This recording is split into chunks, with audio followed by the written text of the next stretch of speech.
I'm Gary Slimer, president and founder of Great Transition Strategies. Today's topic, group coaching video number 3. All right, so we're working through the level of detail. So what is the next part of this?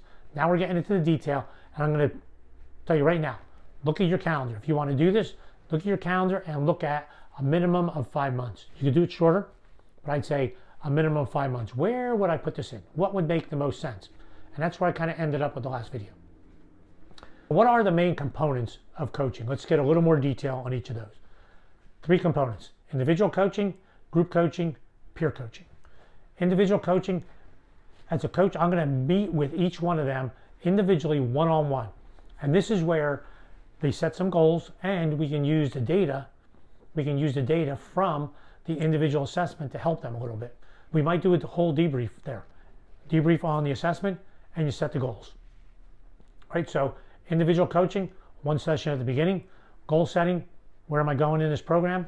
Middle, check in, how are you doing? And when it's complete, how did you do? Individual coaching. Group coaching.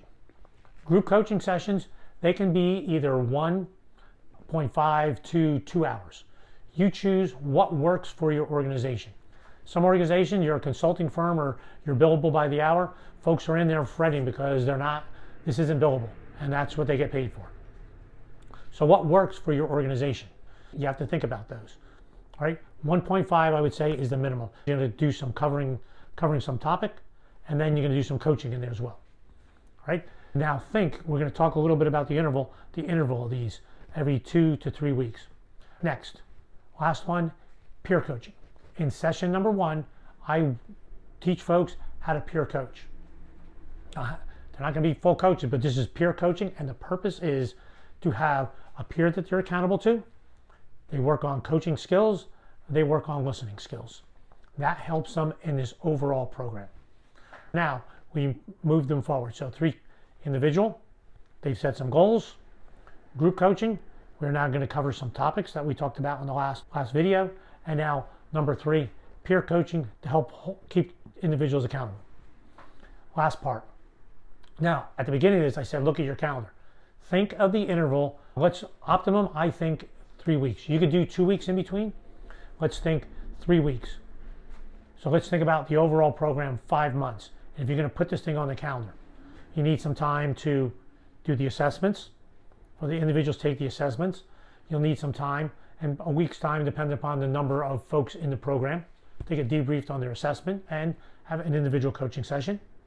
Complete group coaching session.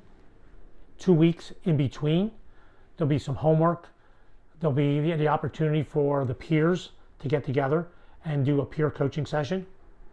Next coaching session, next topic, off we go. 2 weeks in between, and you move through that. If you have a 3-week interval, you could think 5 months is about what that program will take. Now, if you're thinking about this, or as you're thinking about this, go look at your calendar and choose what makes sense. What's the best timing for your organization? Some folks might say, hey, I want to do this during my most stressful time when we're really pushing out our final reports because I want that coaching to happen. So that way they have folks to bounce ideas off of, help their development. Or there's no way I want to do it during that time. I got to pull them out. I want them to be able to concentrate a little bit better. What works for your organization? So now you have the big picture, and now you're getting down to specifics on how to execute that. See you in the next video where we're going to bring it all together, right?